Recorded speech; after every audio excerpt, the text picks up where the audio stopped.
বিসমিল্লাহির রহমানির রহিম। আসসালামু আলাইকুম।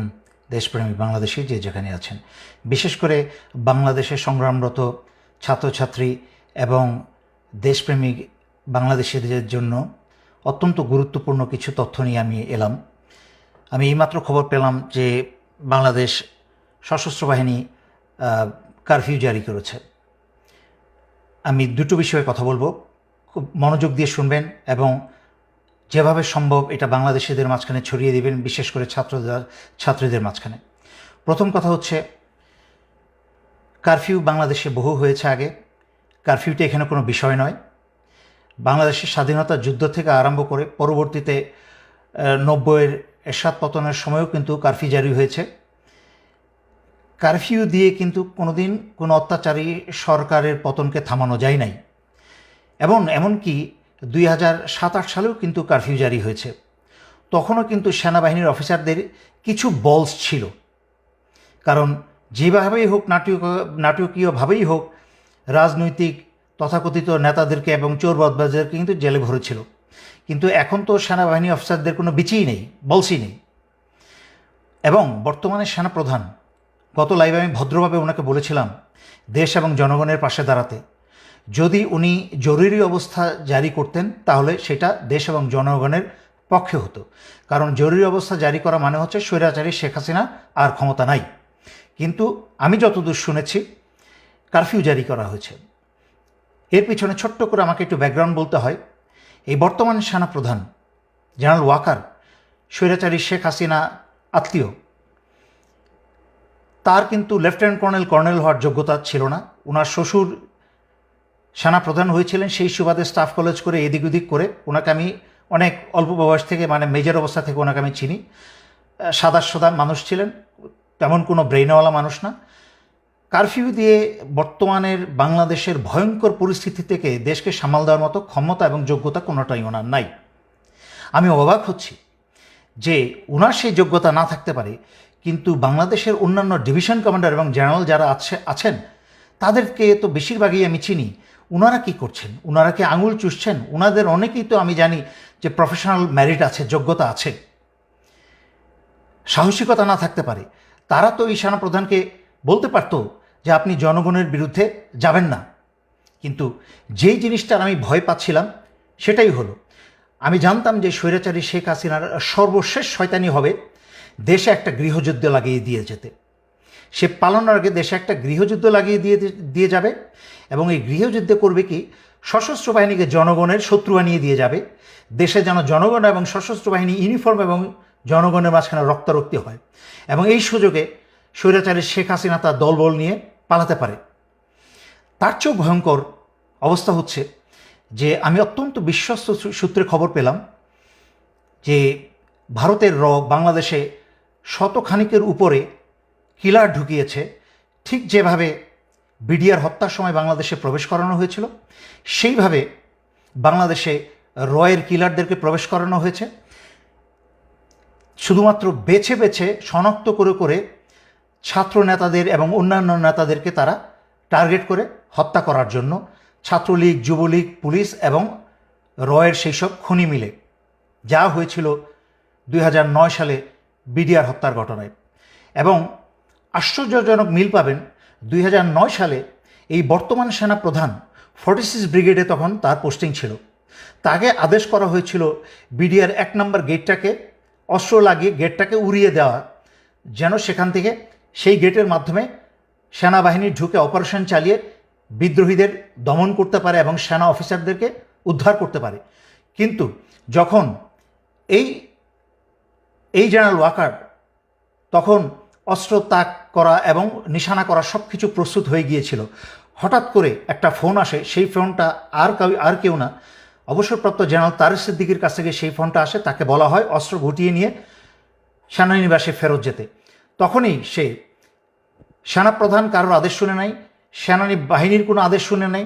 সে জেনারেল তারেক সিদ্দিকী সরাসরি আদেশ শুনে, চেইন অফ কমান্ড ভঙ্গ করে সে জেনারেল তারেক সিদ্দিকীর আদেশ শুনে অস্ত্র গুটিয়ে সেনানিবাসে চলে যায়, যার ফলে 57 জন সেনাবাহিনীর অফিসারদেরকে ভারতের এবং আওয়ামী লীগ মিলে হত্যা করতে সুযোগ করে দেওয়া হয়।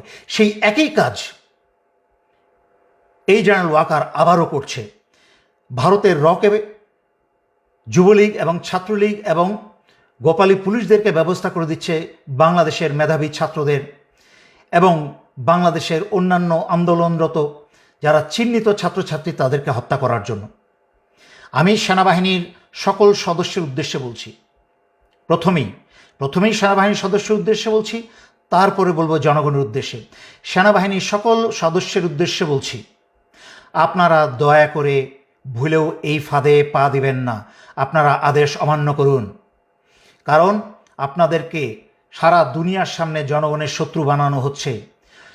রয়ের কিলাররা বাংলাদেশ সেনাবাহিনীর ইউনিফর্ম পরে যেইভাবে বিডিআর হত্যার সময় ভারতের রয়ের কিলাররা বিডিআর ইউনিফর্ম পরে বাংলাদেশ সেনাবাহিনীর 57 জন অফিসার হত্যা করেছিল, ঠিক একইভাবে রয়ের কিলাররা বাংলাদেশ সেনাবাহিনীর ইউনিফর্ম পরে বাংলাদেশের ছাত্র জনতা হত্যা করবে। হাসিনা যেন এবং ভারত যেন তার দোষ বাংলাদেশ সশস্ত্র বাহিনীর উপর চাপাতে পারে।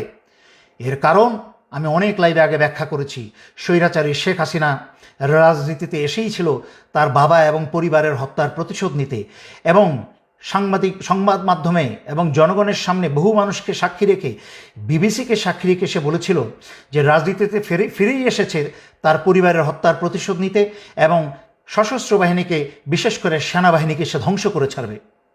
তাই আমি আপনাদেরকে স্মরণ করিয়ে দিচ্ছি শয়তানের পথ থেকে দূরে ফিরে আসতে এবং নিজের বিবেককে কাজে লাগাতে, নিজের দেশের জনগণের উপরে নিজে তো দূরের কথা অন্য কাউকে অস্ত্র চালানোর সুযোগ দিবেন না। আপনারা কারফিউ থেকে জরুরি অবস্থায় ফিরে যান। সেনাপ্রধানকে প্রয়োজন আপনারা অস্ত্র ধরে বসেন। আপনারা কেউ এই কারফিউতে যাবেন না। আপনারা ক্ষমতা হাতে নিয়ে নিন, দেশের দায়ভার আপনারা ক্ষমতাভার হাতে নিয়ে নিন, যেন বাংলাদেশের জনগণকে কেউ হত্যা করতে না পারে। আমি আবারও স্মরণ করিয়ে দিচ্ছি, ভারত এবং আওয়ামী লীগ তথা শেখ হাসিনা মিলে জনগণকে হত্যা করে সেই দায়ভার আপনাদের উপর আজীবনের জন্য চাপিয়ে দেবে। সর্বশেষে বাংলাদেশ সশস্ত্র বাহিনীকে পঙ্গু করে ধ্বংস করে দিয়ে যাবে সে যাবার আগে। আর জনগণের উদ্দেশ্যে বলছি, আপনারা কারফিউ জারি করার পরে সংঘবদ্ধভাবে সবাই যার যার এলাকায় একটা শক্তিশালী অবস্থানে যাবেন। কোনো অপরিচিত মানুষকে আপনাদের মাঝখানে প্রবেশ করতে দিবেন না। যখনই কোনো অপরিচিত ব্যক্তি আপনাদের দিকে অগ্রসর হবে, যেহেতু কারফিউ জারি করা হয়েছে, আপনার উন্মুক্ত রাস্তাঘাটে থাকার কথা না, কিন্তু কারোর আপনার ঘরে ঘরে অফিসে আদালতে যাওয়ার কথা না। যদি কেউ আপনাদের ঘরে অফিসে আদালতে অনুপ্রবেশ করার চেষ্টা করে, আপনাদের হাতে পাথর, ইট, অস্ত্র, আগুন, তেল যা আছে তাদেরকে ছুঁড়ে মারবেন, কিন্তু তাদের কাউকে আপনাদের কাছে আসতে দেবেন না। বাংলাদেশ একটা ভয়ঙ্কর সময় অতিবাহিত করছে। আমরা অতীতে এরকম ভয়ঙ্কর সময় অতিবাহিত করেছি।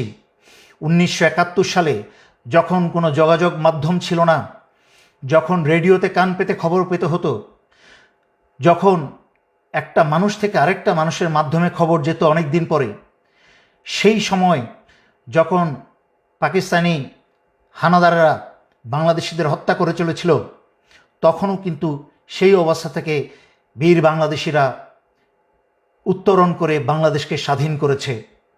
এর পরবর্তীতে 1990-এ স্বৈরাচারী এরশাদের বিরুদ্ধে আন্দোলনকেও তখনও কিন্তু কারফিউ জারি করা হয়েছিল, কিন্তু স্বৈরাচারের পতন ঠেকিয়ে রাখা যায় নাই। কিন্তু তখন ভারত থেকে এরশাদ যত কারফিউ ছিল, কিন্তু ভারত থেকে কাউকে এনে বাংলাদেশিতে হত্যা করার জন্য আনে নাই।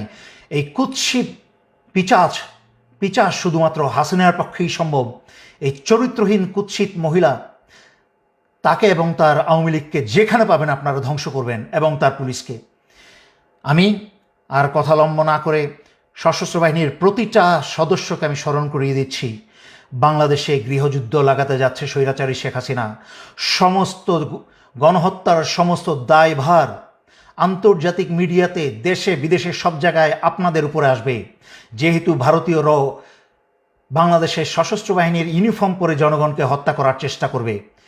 আপনারা এখনই সচেতন হয়ে যান, সরকারকে উৎখাত করুন, যুবলীগ, ছাত্রলীগ সব জেলে ভরুন, এবং বাংলাদেশ থেকে রকে গুলি মেরে মেরে রাইফেলের বাট দিয়ে আঘাত করতে করতে আপনারা দেশ থেকে বের করুন।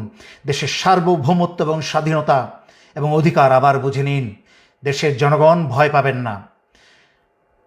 সমুদ্রে পেতেছেন শয্যা, শিশিরে কি ভয়, রক্ত দিয়েছেন, হার মানবেন না। যদি এখন হার মেনে যান, রক্ত যা দিয়েছেন সব পানিতে জ্বলে যাবে। মনে রাখবেন, যারা রক্ত ঝরায় তারা ইতিহাস পরিবর্তন করে। এখন আমাদের ইতিহাস পরিবর্তন করার সময়। আল্লাহ আপনাদের সকলের সহায় হন এবং আল্লাহ বাংলাদেশ এবং বাংলাদেশের জনগণের শত্রুদের উপরে উচিত শিক্ষা নাজিল করুন। আল্লাহর তরফ থেকে এই শুক্রবারে জুম্মার নামাজের দিনে আল্লাহর কাছে প্রার্থনা করছি, আল্লাহ বাংলাদেশ এবং বাংলাদেশের জনগণের সাথে থাকুন এবং আপনাদের সহায় হন। এই বলে আমি শেষ করছি। ধন্যবাদ। আসসালামু আলাইকুম।